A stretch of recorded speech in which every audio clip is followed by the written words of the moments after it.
Hey guys, it's Aislinn, and in today's video, we are going to be trying some permanent hair color that Iroiro just released. I had several of you guys tell me that they released permanent hair dye, and I was like, okay, I'm going to go ahead and buy every shade. We're going to try it for you guys and see what it's like, see the shade range. We're also going to test if it comes out of the hair easily or if it's a little bit more stubborn. They are also claiming it's like innovative technology. So basically, there's a tub in here, and you mix step 1, step 2 together in a jar, mix it up, and then apply it. Let's go ahead and run through every shade they offer, and then I'll open one up and I'll show you what's inside. The first shade is black. The next shade is dark brown. Then we have brown, burgundy brown, and the one I'm most excited for, denim blue. I do have some gray swatches. I'm also going to try it on platinum blonde hair. I always like to test everything on platinum blonde because normally that's what my hair is. So for myself, I want to know if it comes out of platinum blonde hair. I also like to see the raw undertones of the color. So I'm doing blonde swatches as well as gray swatches to make sure it is 100% gray coverage. Inside the box, you're going to get this little container here. So basically it just says shake it. This is what the inside looks like.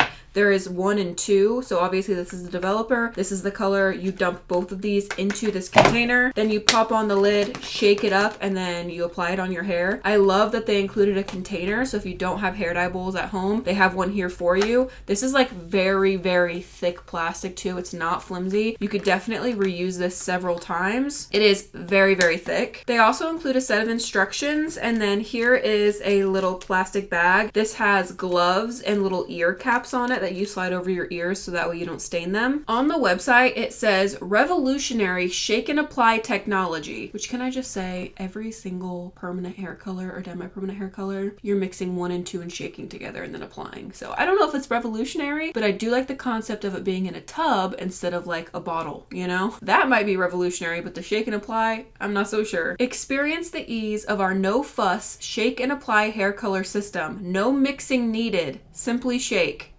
Apply to your hair and enjoy seamless gray coverage with vibrant, lasting color. Ammonia-free and gentle formula. Our hair color is crafted without ammonia and enriched with a plant-derived scalp care complex and vitamin B7, ensuring a gentle, irritation-free application while repairing and nurturing your hair cuticle. Advanced moisturizing complex. Infused with 8 types of hyaluronic acid, our formula hydrates the scalp and hair strands, maintaining optimal moisture levels and preventing dryness and damage for silky, healthier looking hair. Nourishment from fermented natural oils. A blend of 5 fermented oils, including sunflower seed and moringa, I don't know how to say this word, deeply nourishes and moisturizes stressed hair strands, enhancing overall hair health and shine. And then it says it's free from harsh chemicals and odors. Enjoy a pleasant coloring experience with no harsh chemicals, odors. Our formula is free from SLS, SLES, PEGs, parabens, and other harmful additives, making it safe for regular use. So I love that they have a lot of natural, beneficial ingredients in there. It also sounds like it's a more gentle, permanent color.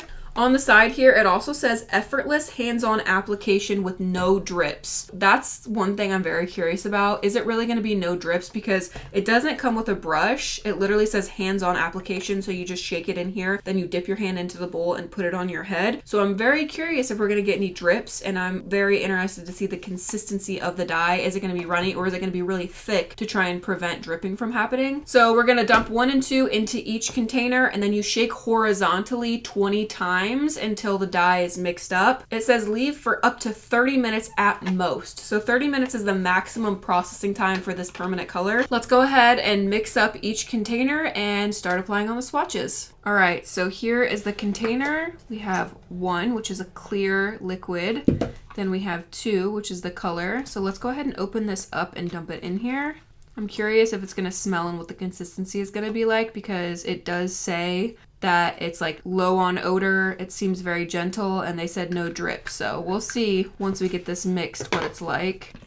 There we go. I can definitely see this maybe turning into more of like a Wella toner, like where it's like gelatinous, you know? All right, here we go. We're gonna put the lid on until you hear a click. We're gonna shake horizontally 20 times. 4, I don't even know how many I'm doing here. I feel like I'm doing quite a bit. We'll do a little whirlpool action here, shake back and forth, back and forth. While I'm shaking this, as you guys can see, we are doing 2 different hair swatches today. We are doing blonde and of course gray. This does say it's 100% gray coverage, so I wanted to make sure to include gray swatches in here. I always like doing things on blonde swatches because most of the time I do have blonde hair. If it's something I ever wanted to use on myself, I do want to know how easily it comes out of the hair and what it would look like on my blonde hair. I also just like like to see the raw undertones of the color, so putting it on a paler level lets you see the undertones a little bit better. Okay, I feel like I've mixed this enough. Let's go ahead and open the top and see what's happening. Okay, yes, it is really, really jelly now, as you guys can see. Super, super gelatinous. The odor is not bad. It's honestly not horrible. I don't smell any fragrance to it. It smells just like a permanent dye, but it does not smell super strong and overpowering like you need to crack a window or anything. But you guys can see it is literally exactly like the Wella toner consistency. All right, let's go in with the first color, Denim Blue. You know what? I can probably do 2 of these swatches at a damn time, huh? Now we're thinking. The smell is very familiar. I wish I could place my finger on it. It just smells like dye. I don't know how else to describe it to you. It kind of smells similar to the Wella color, but not as harsh. I'm excited to see this Denim Blue on the blonde to see if we get like a really nice dark blue color, like Billie Eilish's, you know, dark denim blue hair color. Next up is that burgundy brown color. As you can see, this one's already oxidized quite a bit. Look how thick. Ooh, it's making me hungry. They all have smelled the same so far. Not one smells different than the other. They all smell just like regular hair dye. It saturates really easily, but I would definitely recommend grabbing a brush. Although it says you can apply it with your hands, especially if you're like touching up your roots, you're gonna want a brush for a more like precise application. You can already see it changing the color of the gray swatch too. Next up is just the regular brown color. All right, this one just looks the same as the other one. It looks like it's gonna be a really warm toned brown. I'm curious if any of these are gonna have any ashy undertones or if they're all gonna be like super warm. You know what shaking these up reminded me of? It reminds me of those frickin' shake up Caesar salads that McDonald's used to have back in the 2000s. I loved me that Caesar shake up chicken salad. Why they gotta get rid of all the fun, innovative stuff? Next up is dark brown, and I'm really curious to see the brown and the dark brown next to each other. Make sure you shake horizontally because obviously there can be some leaks in there. Ooh, this one looks ashy. Looks very green. All right, maybe this will be a ashier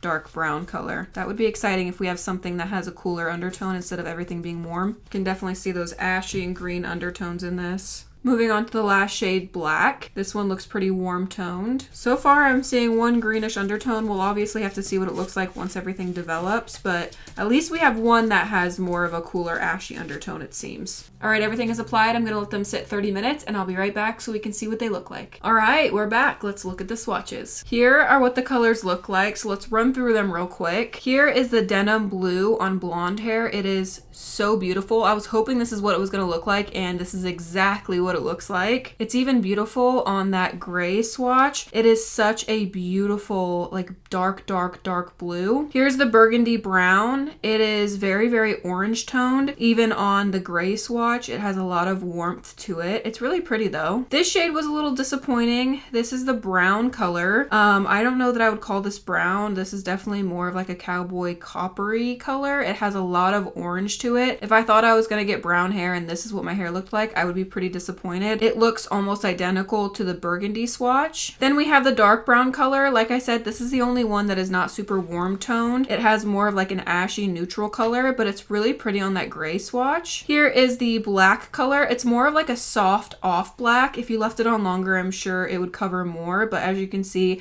it is like a soft off black shade. I went ahead and mixed up some lightener and 20 volume. We're gonna apply this halfway down and see if any of these shades come out of the hair. All right, here we go. Very curious to see how this performs on the blue. If the blue comes out of the hair, I'm going to be so impressed because it is such a stunning blue color. I don't really have high hopes for the orange, but I will say that permanent color definitely lifts out of the hair easier than like a semi-permanent does. I've had pretty good success using lightener to lift out permanent dye, so it could remove every single color here. I'm not sure. I am just obsessed with this denim blue down here on the end. It's so pretty. Oh, I see some weird stuff happening here. This brown color is turning like black. Look at this. You guys, are you seeing this? This brown swatch is literally turning black on both of these. What the heck? It's like having the opposite effect. I have never seen that before. That's cuckoo crazy. That's literally insane. Something in this dye right here is like having a reaction to bleach and it's making it dark, like a dark brown black color. We'll see if it pushes through that stage and it lifts at some point, but for now it's making it way darker. Okay, well, some weird stuff is happening. I'll be right back in 20 minutes so we can see if it winds up lifting the color out of the hair or if the swatches are going to be like Uno reversed. We are back. Let me show you what they look like. All right, here are the swatches. As you can see, every single shade came out of the hair. We have the denim blue that was previously blonde, and now it is back to blonde. Obviously, the gray swatches aren't going to lift back to platinum blonde because they weren't originally platinum blonde, so they're all brassy, but the color itself lifted out of the hair. I'm really impressed with this denim blue color. We have the burgundy brown on both of them, came all the way out of the hair. Regular brown came out of the hair. This one is the most impressive, the dark brown. It had that ashier tone, so it came out better than like most of them. And then here is the black. The black went right back to that platinum shade. It is a little brassy on the ends for some of these, but for the most part, I mean, it's right back to blonde. Overall, I really liked the permanent dye. The brown shade was definitely disappointing, and if I grabbed brown thinking I was getting brown and it was actually like bright orange, I would be pretty upset. But the other shades were really pretty. I wish the brown was more of a true medium brown color instead of super orange, but all the other shades are pretty true to tone and really pretty. I also love the concept of mixing it in that bowl and shaking it up. I wish that there was a brush included. If you don't have a brush, definitely recommend grabbing a brush. I actually really like this product from Iroiro, and I think they did a good job other than that brown color. I will leave a link to Iroiro in the description down below in case you guys want to try these shades for yourself. That is all for today's video. I hope you guys enjoyed it. Don't forget to check out my Instagram. The link to that is in the description down below. I post way more of my everyday life on there. Give the video a thumbs up if you enjoyed it. I love you guys so much, and I will see you in my next video. Bye.